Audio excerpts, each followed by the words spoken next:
Are you trying to get into manifesting, but all the information out there is driving you insane? Well, you came to the right spot, because for the next 7 days, I will be walking you through the basics of manifestation.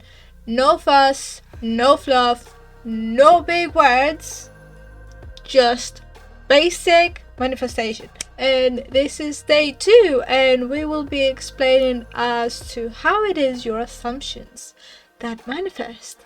Stay tuned. Hey there, magical beings!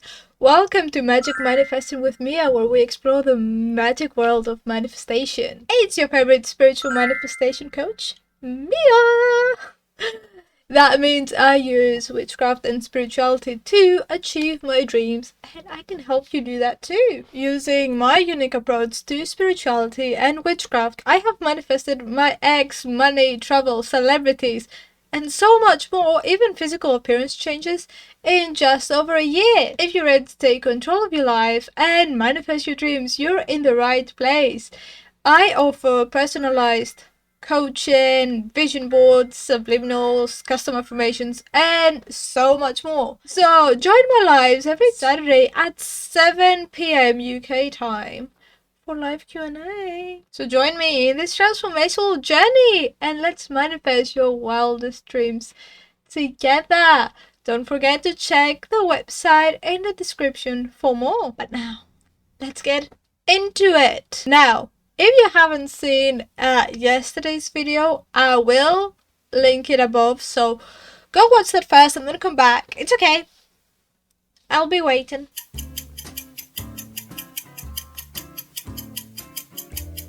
You're done? Okay, hi! Let's get into it! Now, a thing to know about this channel is that it is strictly law of assumption. And it is law of assumption because it makes way more sense when it comes to the brain. And if you have seen yesterday's video, like I told you to, you will know that your manifestation comes from the brain. Because many manifestation coaches call themselves mindset coaches. And why is that? Because everything comes from the mind. Now, let's dive a bit deeper as to what law of assumption actually is. Now, law of assumption was first introduced in a book, because it already existed, but in a book and a speech-like form. It was first introduced by a guy named Neville Goddard. The guy right here, yeah, that's him. Now, Mr. Neville over there, he said that it is our assumptions that manifest, and usually, mostly, are deep-rooted assumptions. Okay? Keep that in mind.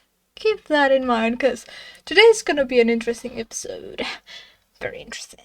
Now, I always had a deep love for psychology. I always wanted to know and to understand why people act the way they do, why they talk the way they do, why they react the way they do. At first, it was because of a trauma response, but then it became a whole personality. You know, the thing that they're saying, like, and I took that and it became a personality for the rest of my life. That's me. Anything psychology-wise? Talk to me and my best friend.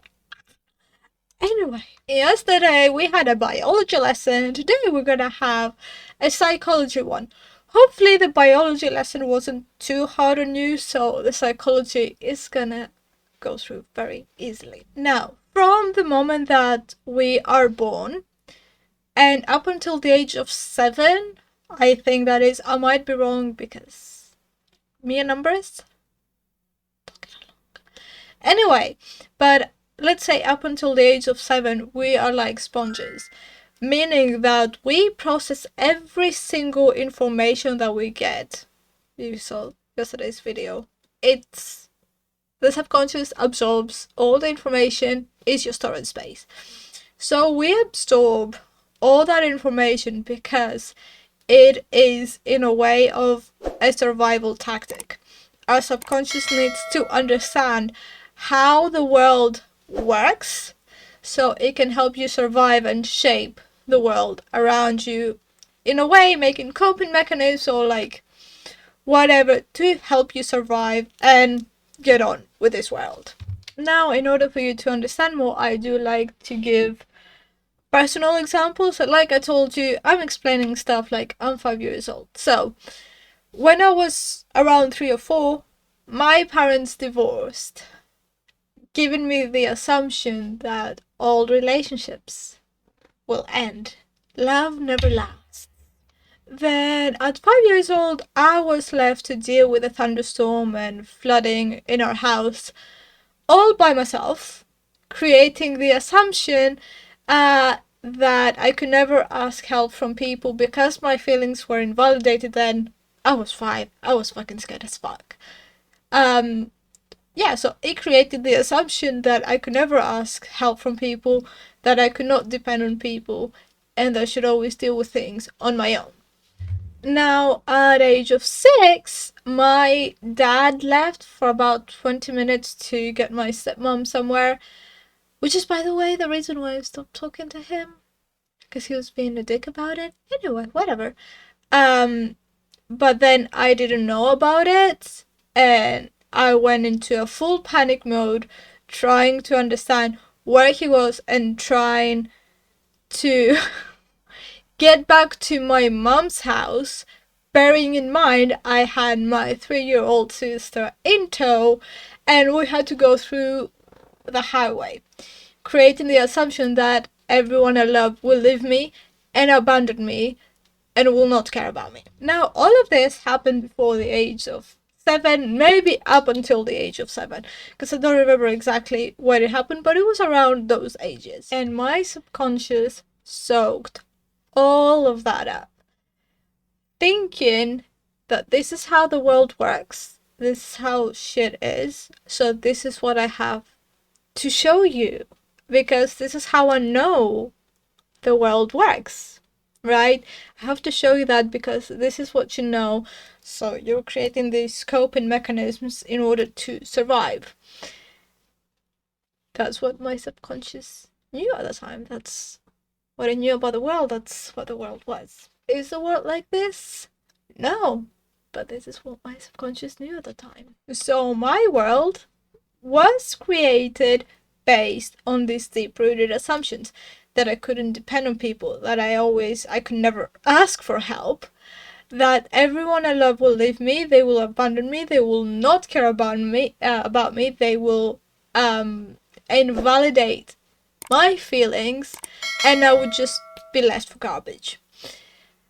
And that showed not only in my family relationships, my romantic relationships, but then it also showed in friendships and work-like relationships. So it affects every relationship you have in your life, because friendship is a kind of relationship, work type relationships. It affected everything in my life. Now, what are your deep-rooted assumptions and how have they changed the course of your life? Let me know down below. And if you have any questions so far, comment them down below as well, because I do make a video just for you, like answering your questions. So make sure you subscribe and hit that bell icon so you won't miss whenever I answer your question. Now you're gonna be like, oh yeah, isn't these deep-rooted assumptions that manifest said we're fucked because we can't change that? We can't change what happened. aha, got you there, didn't I? Now, I told you yesterday that everything runs from the subconscious. And if you haven't watched it, what are you doing?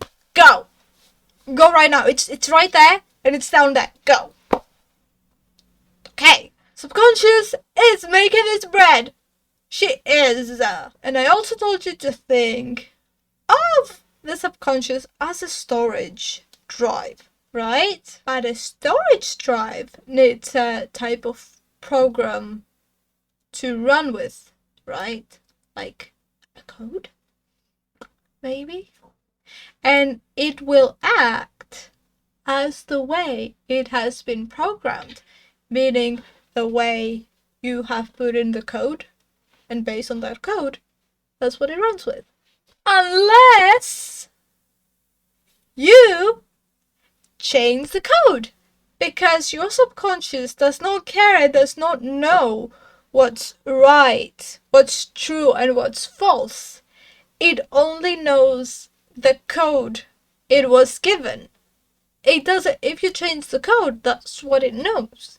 It doesn't know what is going on in the outside world. It just knows this is the code that I'm running with. This is what I have to show. That's the code. But what if we hack the shit out of him? Yeah. And how do you hack it? What Mr. Neville over here said as well is that the law of assumption wants you to feel something is here as though you've already achieved it. So basically, tricking your brain to see what you want to see. AKA hacking it, AKA changing the code, AKA changing how the program works and runs. There is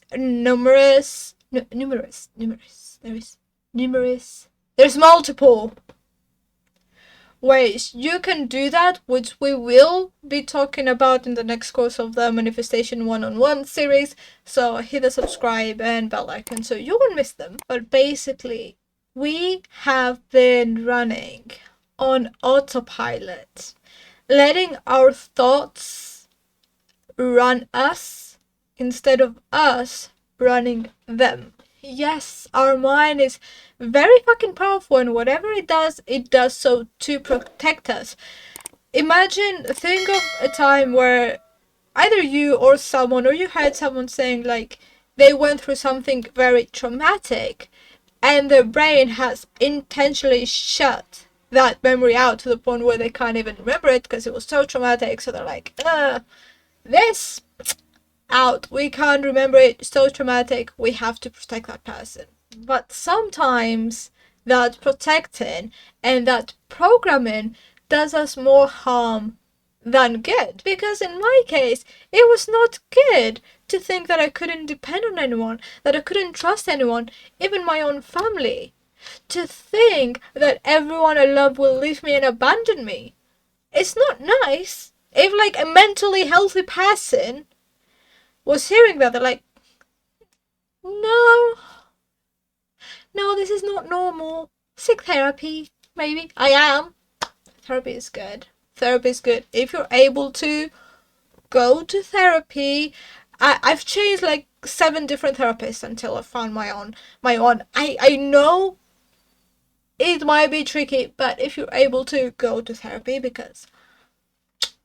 But I want you to comment down below. I am ready to take full control of my brain. I am ready to take full control of my brain because you can and you will. Bitch, I'ma make sure of that. I'ma make sure of that. I got you. Boo. Boo. I got you. And if you don't know how to start, I do offer one-on-one coaching to help you get yourself out of autopilot. The link will be linked. The link will be down in the description box below. Comment all your questions down below. And hit the like and subscribe. And if you think someone else could get something out of it, please consider sharing it as well, because everyone deserves to know that they can get out of autopilot and be the master of their own mind. Be good, and I will see you tomorrow.